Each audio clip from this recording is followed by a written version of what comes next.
السلام علیکم دوستو، امید ہے کہ آپ سب خیریت سے ہوں گے۔ اس ویڈیو میں ہم بات کریں گے سلطان عثمان کے دادا اور غازی ارطغرل کے والد سلیمان شاہ کے مقبرے کے بارے میں کہ آج کل سلیمان شاہ کا مقبرہ کس جگہ پر ہے اور اس مقبرے کے ساتھ کیا کچھ گزرا۔ ویڈیو شروع کرنے سے پہلے آپ دوستوں سے گزارش ہے کہ اگر آپ اس چینل پر پہلی دفعہ آئے ہیں تو چینل کو سبسکرائب کر دیں اور بیل آئیکن کو بھی پریس کر دیں تاکہ ہر آنے والی ویڈیو آپ دوستوں کو بآسانی پہنچ سکے۔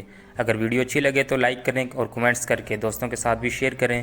تو چلیے ویڈیو کی طرف بڑھتے ہیں۔ ترک افواج دریائے فرات کے اس مقام پر اکٹھی ہو چکی تھی جہاں سے یہ دریا ترکی سے شام کے ملک میں داخل ہوتا ہے۔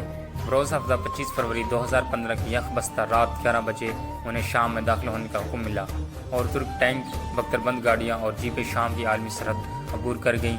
شام اس وقت مختلف گروہوں کی آپس کی لڑائیوں میں خاک و خون میں لتڑا ہوا تھا اور آج بھی اس ملک کی حالت ایسی ہی ہے۔ مہاجرین کے قافلے سرحدیں عبور کر کے ترکی، اردن اور سعودی عرب میں پناہ لے رہے ہیں۔ وہ لڑائی جو چند سال پہلے صرف دمشق کے بازاروں میں نہتے عوام نے بشار الاسد کی ظالم حکومت کے خلاف شروع کی تھی، اس نے پورے خطے کو اپنی لپیٹ میں لے لیا ہے۔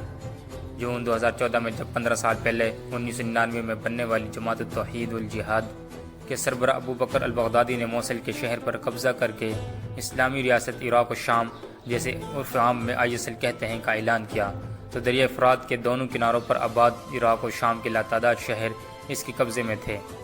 یہ پورا خطہ بشار الاسد کی افواج، اس کی فوج سے بغاوت کرنے والے سپاہیوں کی تنظیم احرار الشام، جبہت النصرہ، ایرانی جنرل قاسم سلیمانی کے زیر نگرانی افغانستان اور پاکستان سے بھرتی کیے جانے والے زینبیوں اور فاطمیوں جیسے ملیشیا اور کردوں کے مسلح گرد و پیش مرگہ کے علاوہ دیگر لاتعداد چھوٹے چھوٹے گروہوں کے درمیان لڑائی کا خوفناک مرکز تھا۔ اس منظرنامے میں اپنی فوج کو شام میں اتارنا ترکی کے لیے ایک بہت بڑا فیصلہ تھا، لیکن ترکی کی حکومت اور عوام کے نزدیک یہ ان کے لیے عزت و توقیر اور زندگی موت کا مسئلہ تھا۔ یہ افواج شام کی سرحد عبور کر کے ایک ایسے خطہ عرضی کی جانب بڑھ رہی تھی جو یوں تو شام میں واقع تھا لیکن عالمی معاہدات کی روح سے اس پر ترکی کا جھنڈا لہراتا تھا۔ یہ شام اور ترکی کی سرحد سے 27 کلومیٹر دور شام کے علاقے میں دریائے فرات کے کنارے ارطغرل کے والد اور کائی قبیلے کے سربراہ سلیمان شاہ کا مقبرہ ہے، جو 1236 میں اسی دریائے فرات میں ڈوب کر جہاں بہاں ہو گیا تھا۔ سلیمان شاہ خلافت عثمانیہ کے بانی عثمان اول کا دادا تھا۔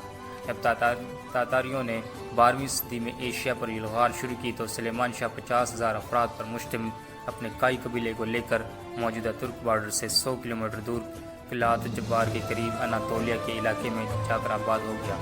سلیمان شاہ کے پوتے عثمان اول نے 1299 جسے دولت عثمانیہ علیہ کی بنیاد رکھی، اسے خلافت عثمانیہ کہا جاتا ہے۔ یہ خلافت مسلمانوں کی مرکزیت کی 523 سال تک علامت رہی اور جنگ عظیم اول کے اختتام پر اتحادی افواج میں شامل ممالک فرانس، برطانیہ، اٹلی، جاپان، یونان، سربو کروشیا کی اتحادی افواج نے ترکی کے ساتھ ایک معاہدے پر دستخط کیے جسے معاہدہ لیوزین کہا جاتا ہے۔ اس معاہدے پر 24 جولائی 1923 کو سوئٹزرلینڈ کے شہر لیوزین میں دستخط ہوئے اور موجودہ ترکی کے علاوہ خلافت عثمانی کے ہاتھوں سے وہ تمام علاقے نکل گئے جو 3 براعظموں پر پھیلے ہوئے تھے۔ لیکن اس معاہدے سے 2 برس قبل 21 اکتوبر 1921 کو ترکی اور فرانس کی افواج کے درمیان انقرہ میں ایک معاہدہ ہوا جس کے آرٹیکل 9 کے تحت سلیمان شاہ کے مزار کو ترکی کا علاقہ تسلیم کیا گیا تھا۔ ان دونوں معاہدوں کے بعد ترک قوم نے تمام علاقوں سے اپنی دستبرداری کا اعلان کیا، لیکن عالمی معاہدے کے تحت سلیمان شاہ کے مقبرے کے چند ایکڑ علاقے کو ترکی کی سلطنت کا حصہ قرار دے دیا گیا، جہاں ترکی مزار کی حفاظت کے لیے مسلح دستے رکھ سکتا تھا اور اس پر ترکی کا پرچم لہراتا تھا۔ سلیمان شاہ کا یہ مزار جو 1236 میں بنایا گیا تھا 1973 تک اسی مقام پر رہا۔ پھر جب فرات دریا پر ڈیم بنایا جا رہا تھا تو یہ اس کی جھیل کی زد میں آ رہا تھا۔ ترکی نے شام کی حکومت سے مل کر اس دریائے فرات کے کنارے ترکی کی سرحد کی جانب ایک نئی جگہ منتقل کر دیا گیا جو بارڈر سے 27 کلومیٹر دور تھی۔ داعش نے فروری 2015 میں ترک حکومت کو کہا کہ اگر مقبرے پر موجود ترک کارڈ نہ ہٹائے گئے تو وہ مقبرے پر حملہ کر دیں گے۔ ترکی نے شام کی حکومت سے شکایت کی تو بے بس بشار الاسد کچھ بھی نہ کر سکا۔ یہ 22 فروری 2015 کی رات ترک افواج کے 39 ٹینک، 57 بختربند گاڑیاں اور 600 سپاہی F-16 طیاروں اور ڈرون طیاروں کی چھاؤں میں مقبرے کی جانب روانہ ہوئے۔ مقبرے کو باقاعدہ مشینری کی مدد سے ملحقہ زمین سمیت نکالا گیا اور اسے ترکی کی سرحد سے صرف 180 میٹر دور شام کے ہی علاقے میں دریائے فرات کے کنارے لا کر نصب کر دیا گیا۔ اب یہ نیا مقبرہ بارڈر پر تعینات ترک افواج کی نظروں کے سامنے شام کے ملک میں واقع ہے۔ جس پر ترک فوجی پہرا دیتے ہیں اور ترک پرچم لہراتا ہے۔ پاکستان میں ان دنوں ترکی کا مشہور ڈرامہ ارطغرل غازی ٹیلی ویژن پر دکھایا جا رہا ہے، جس میں قائد قبیلے کے سردار سلیمان شاہ کا جاندار کردار اسلامی تہذیب و تمدن اور قبائلی روایت کا شاندار نمونہ ہے۔ اس ڈرامے نے گزشتہ 25 سال سے پاکستانی میڈیا پر کافی سیکولر اور لاطین اور ملحد طبقات کے ہوش اڑا دیے ہیں۔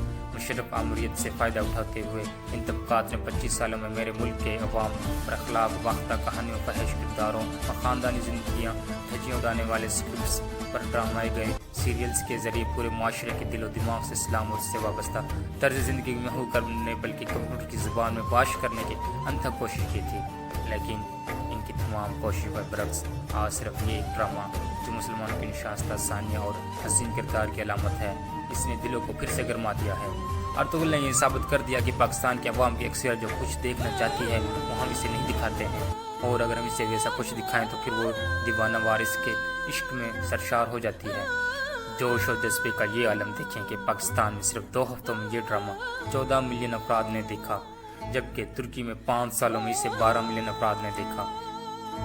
اس ڈرامے نے جو کیفیت دلوں میں زندہ کی ہے، اس کا خوف ہی تو ہے جس سے اس وقت ہر سیکولر ملحد قوم پرست دہریے کی نیندیں حرام ہو چکی ہیں۔ سلیمان شاہ مسلمان امت کا ایک ایسا ہیرو ہے جسے ترک قوم اتنی محبت کرتی ہے کہ ایسے ہیرو کے مزار کے لیے کمال اتا ترک جیسا اسلام دشمن سیکولر بھی ترک فوجی دستے بھیجتا تھا۔ اگر مزار دلوں میں اس قدر دھڑکتا ہے تو ڈرامے میں جیتا جاگتا کردار دلوں کو کتنا گرمائے گا۔ یہی تو خوف ہے جس سے پاکستان کے ہر قوم پلس سیکولر ملحد اور لبرل کی نیندیں حرام ہو چکی ہیں۔ تو دوستو کمنٹس کر کے بتائیں کہ آج کی ویڈیو آپ کو کیسی لگی۔